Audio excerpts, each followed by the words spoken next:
వీక్షకులందరికీ నమస్కారం. జూన్ నెల ద్వాదశ రాశులపై ఏ విధమైనటువంటి ప్రభావాన్ని చూపెడుతూ ఉన్నది, జూన్ నెలలో ఉండేటువంటి గ్రహస్థితి 12 రాశులను ఏ విధంగా ప్రభావితం చేస్తూ ఉన్నది, ఈ విషయాన్ని ఈ వీడియో ద్వారా తెలుసుకుందాం. ముఖ్యంగా ఈ మాసంలో చాలా ముఖ్యమైనటువంటి మార్పులు కొన్ని ఉన్నాయి.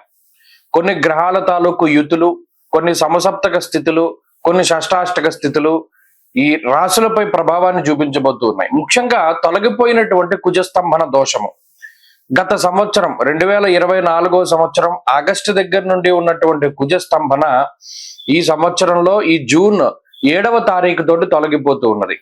నీచక్షేత్ర స్థిత కుజుడు దాదాపుగా చాలా ఇబ్బంది పెట్టినటువంటి సందర్భాల్లో, అంటే కుజ సంబంధమైనటువంటి వ్యాపారాలు, ట్రాన్స్పోర్ట్ కానీ, లేకపోతేనేమో బాణసంచాల తయారీ కానీ, పేలుడు పదార్థాల తయారీ కానీ, రియల్ ఎస్టేట్, ప్రధానంగా automobile industry, spare parts industry, ఇలా కన్స్ట్రక్షన్ ఓరియంటెడ్ ఇండస్ట్రీస్ ఏవైతే ఉన్నాయో ఇవన్నీ కూడా చాలా ఇబ్బందికరమైనటువంటి పరిస్థితులను ఎదుర్కొంటూ ఉన్నటువంటి పరిస్థితులు. ఈ కుజుని యొక్క మార్పుతోటి ఈ రియల్ ఎస్టేట్ కానీ, భూ సంబంధమైనటువంటి క్రయ విక్రయాల్లో కానీ కొంచెం మార్పు వచ్చి అవన్నీ కూడా ముందుకు వెళ్ళేటువంటి పరిస్థితులు ఉండబోతూ ఉన్నాయి. అలాగే కుజకేతువుల యొక్క యుతి చాలా ముఖ్యమైనటువంటి విషయంగా చెప్పుకోవచ్చును. అలాగే కుజరాహువుల యొక్క సమసప్తక స్థితి కూడా, ఎందుకంటే కుజకేతువుల యుతికి ప్రాధాన్యత ఎప్పుడు అంటే కుజరాహువులు సమసప్తకాల్లో ఉంటారు కాబట్టి. అలాగే కుజశనుల యొక్క షష్టాష్టక స్థితి, ఇవన్నీ కూడా ఈ జూన్ 7వ తారీఖు నుండి ద్వాదశ రాశులపై ప్రభావాన్ని చూపించబోతున్నారు. అలాగే రవి ఈ జూన్ నెలలో 15వ తారీఖు వరకు వృషభ రాశి యందు, 15వ తారీఖు దాటాక మిథున రాశి యందు ఆయన సంచరించబోతూ ఉన్నారు. రవి గురుల యొక్క తాలూకు యుతి కనబడుతూ ఉన్నది. జూన్ నెల 10వ తారీఖు నుండి గురు మౌఢ్యమి రాబోతూ ఉన్నది. అంటే 10వ తారీఖు లగాయతూ ఏ విధమైనటువంటి శుభ కార్యక్రమాలు కూడా చేయడానికి లేదు. జూన్ 10 దగ్గర నుండి గురు మౌఢ్యమి అన్నారు. కాబట్టి ఇది ఒక ముఖ్యమైనటువంటి యుతిగా మనం చెప్పుకోవచ్చును. అలాగే శనేశ్వరుడు మీనరాశి యందు సంచరిస్తూ ఉన్నారు. కుంభమందు రాహువు, అదే మాదిరిగా సింహమందు కేతువు సంచరిస్తూ ఉన్నారు. శుక్రబుధులు ఈ మాసంలో ఎక్కువగా అతిచార వక్రాలతోటి చివరికి వచ్చేసరికి శుక్రుడేమో వృషభ రాశి యందు, అలాగే కర్కాటక రాశి యందు ఏమో బుధగ్రహం సంచరించబోతూ ఉన్నారు. కాబట్టి ఈ మాసం చాలా ముఖ్యమైనటువంటి మాసం. ముఖ్యంగా పెద్ద గ్రహాలు మారుతూ లేదా ఆయా గ్రహాలపై కుజుని యొక్క ప్రభావం పడేటువంటి మాసంగా చెప్పవచ్చును. దీనిలో ద్వాదశ రాశుల వారికి ఏ విధమైనటువంటి ఫలితాలు కలగబోతున్నాయో తెలుసుకుందాం ఈ వీడియో ద్వారా. సాధారణమైనటువంటి మాసంగానే చెప్పాలి. కారణం ఏమిటి అంటే ఇప్పటి వరకు యోగిస్తూ వస్తున్నటువంటి లాభస్థాన స్థిత కుజుడు ఈ మాసమందు వ్యయస్థానానికి సంచారం చేస్తున్నారు. సింహరాశిలోకి కుజుడు వస్తూ ఉన్నారు. ఇది కించిత్ ఇబ్బంది పెట్టేటువంటి విషయం. వ్యయస్థానంలోనే కుజకేతువుల యొక్క యుతి ఉన్నది కాబట్టి అది కూడా ప్రభావాన్ని చూపెడుతూ ఉంటుంది. ఈ రాశి వారికి అనుకూలించే గ్రహాలు చూస్తే షష్ఠస్థాన స్థిత రాహువు, అలాగే ఈ మాసంలో దశమంలోకి రవి వస్తూ ఉన్నారు. అది కూడా 15వ తారీఖు దాటాక.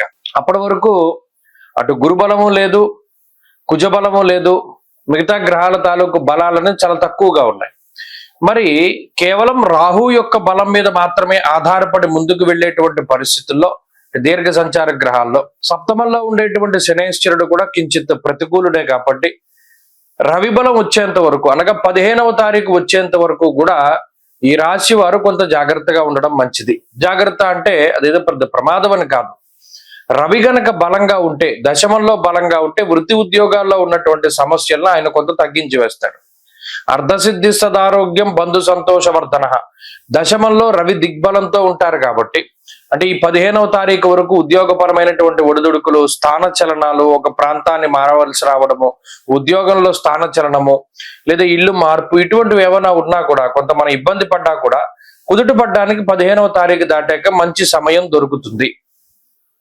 అలాగే షష్ఠ స్థానంలో ఉండేటువంటి రాహువు ఎప్పుడూ కూడా ఇబ్బందిని కలగజెయ్యరు, అనగా అటు శత్రువుల యొక్క బాధ నుండి కాపాడుతూ ఉంటారు, అలాగే రోగముల తాలూకు బాధ నుండి కాపాడుతూ ఉంటారు, అలాగే రుణ బాధలు దగ్గరికి రాకుండా రాహు కాపాడుతారు. ఈ 3 విషయాల్లో రాహు తనదైనటువంటి మాయని ప్రదర్శిస్తూ ఉంటారు. అందుకే శత్రువులు ఎవరైనా మీ మీద దాడి చేయాలనుకుంటారు, మీకు ముందుగా తెలిసిపోతుంది. లేదు ఏదైనా ఒక సోర్సు మీకు ముందుగా చెప్తూ ఉంటుంది, ఒక 6th సెన్స్ రూపంలో కానీ, లేదా కలొస్తూ ఉంటుంది, మనకి ఇది ఎలా ఏదైనా చెడు జరగచ్చు కాబట్టి మనం ఈ పని చేయకూడదు. చాలా వింతగా ఉన్నప్పటికీ ఇవన్నీ కూడా కన్యా రాశి వారికి జరుగుతాయి. ప్రత్యేకించి విదేశీయానానికి సంబంధించినటువంటి విషయాలు మాత్రం బాగున్నాయి. కన్యా రాశి వారు ఎవరైతే వేరే దేశం వెళ్ళాలి అనుకున్నారో, లేదా ఇప్పటికే వేరే దేశాల్లో ఉంటూ అక్కడ ఉద్యోగం రాక లేదా ఉద్యోగ పరంగా ఏదైనా ఇబ్బందులతో ఉన్నటువంటి వారు ఉన్నారో, వారందరికీ కూడా ఆ ఇబ్బందులు తొలగిపోవడానికి ఈ నెల చాలా ఉపయోగపడుతుంది. జూన్ నెల చాలా పాజిటివ్ గా ఉంటుంది. అంటే నాన్ రెసిడెన్స్ అంటే ఈ ఎన్ఆర్ఐలందరికీ కూడా, అంటే ఎవరైతే మన వాళ్ళు భారత సంతతి చెందినటువంటి వారు వేరే దేశాల్లో ఉన్నారు, అది ప్రపంచవ్యాప్తంగా, వారందరికీ కూడా ఈ గ్రహస్థితి చాలా గొప్పగా ఉపయోగపడుతుంది. అలాగే వృత్తి ఉద్యోగాలకి సంబంధించి ఇది మంచి మాసమే. ఎందుకంటే కొంత ఒడిదుడుకులు ఉన్నప్పటికీ దశమంలో రవి వచ్చిన తర్వాత ఆయన దిగ్బలయుక్తుడే ఉంటాడు కాబట్టి అమ్మయ్య మనకు ఉద్యోగం పోదు, అలాగే ఉద్యోగం పోయే సందర్భాలు అవి కూడా తప్పిపోతూ ఉంటాయి.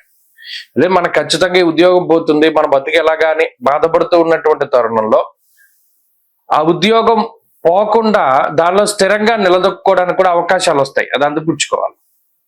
అంతేకాకుండా ఈ రాశి వారికి ప్రత్యేకించి వ్యాపారపరమైనటువంటి విషయాలు బాగున్నాయి. ముఖ్యంగా వంశపారంపర్యంగా వచ్చేటువంటి వ్యాపార విషయాలు చాలా అనుకూలంగా ఉన్నాయి. ఆరోగ్య పరిస్థితులు బాగున్నాయి. విద్యార్థులకి ఈ మాసం మంచి ఫలితాలే కనబడుతూ ఉన్నాయి. ఇప్పుడు కన్యా రాశి వారు ఈ మాసంలో మరింత అనుకూలమైనటువంటి ఫలితాలను సాధించడానికై కుజగ్రహ ఆరాధన, ముఖ్యంగా సుబ్రహ్మణ్య ఆరాధన, వీలుంటే మంగళవారాలు సర్పసూక్తంతో సుబ్రహ్మణ్య స్వామికి అభిషేకం జరిపించుకోవడం చెప్పదగినటువంటి సూచన. కన్యా రాశి వారైనా సరే వాళ్ళ అపోనెంట్స్ పై పూర్తి స్థాయిలో విజయాన్ని సాధించగలుగుతారు. ఇది చాలా గొప్ప విషయం. అలాగే శత్రు బాధలు తగ్గుతాయి, రుణ బాధలు తగ్గుతాయి, రోగ బాధలు తగ్గుతాయి. అలాగే అష్టమంలో ఉండేటువంటి శుక్రగ్రహం కొన్ని మీకు తగినటువంటి జీవన ప్రమాణ సౌకర్యాలని కలిగిస్తూ ఉంటుంది. ప్రత్యేకించి వే ఆఫ్ లైఫ్ స్టైల్, అంటే మనం జీవించేటువంటి జీవన విధానంలో మార్పులు, ఆలోచన విధానంలో మార్పులు, ఇవన్నీ కూడా ఈ గ్రహస్థితి ఇస్తూ ఉన్నది. అంతేకాక ప్రత్యేకించి ఈ రాశి వారికి దశమ కేంద్రంలో ఉన్నటువంటి గురు బుధులు కొంత ఉద్యోగపరమైనటువంటి ఇబ్బందులను కలగజేయడానికి అవకాశం ఉంటుంది. అలాగే ఏదైనా చిన్న ఒత్తిడి కానీ, ఉద్యోగంలో మార్పులు కానీ, వీటికి ఎక్కువగా అవకాశాన్ని కల్పిస్తూ ఉంటారు. ఈ విషయం పట్ల దృష్టిలో పెట్టుకోండి. ఉద్యోగం మార్పు చేయవలసి వచ్చినప్పుడు 1-2 సార్లు ఆలోచన చేయాలి. అలాగే వ్యాపారపరమైనటువంటి మార్పు చేయవలసి వచ్చినప్పుడు 1-2 సార్లు ఆలోచన చేస్తూ ఉండడం చెప్పదగినటువంటి సూచన. ఆర్థిక పరిస్థితులు, ఆరోగ్య పరిస్థితులు సానుకూలంగా ఉన్నాయి. ఈ వారంలో కన్యా రాశి వారు మరింత అనుకూలమైనటువంటి ఫలితాలని సాధించడానికై విష్ణుమూర్తి యొక్క ఆరాధన, ముఖ్యంగా విష్ణు సహస్రనామ స్తోత్ర పారాయణ క్రమం తప్పకుండా చేస్తూ ఉండడం చెప్పదగినటువంటి సూచన. అలాగే ఈ వారంలో కలిసి వచ్చేటువంటి రోజు మంగళవారంగా చెప్పవచ్చును. అదృష్ట సంఖ్య 2, అదృష్ట వర్ణము ఎరుపు.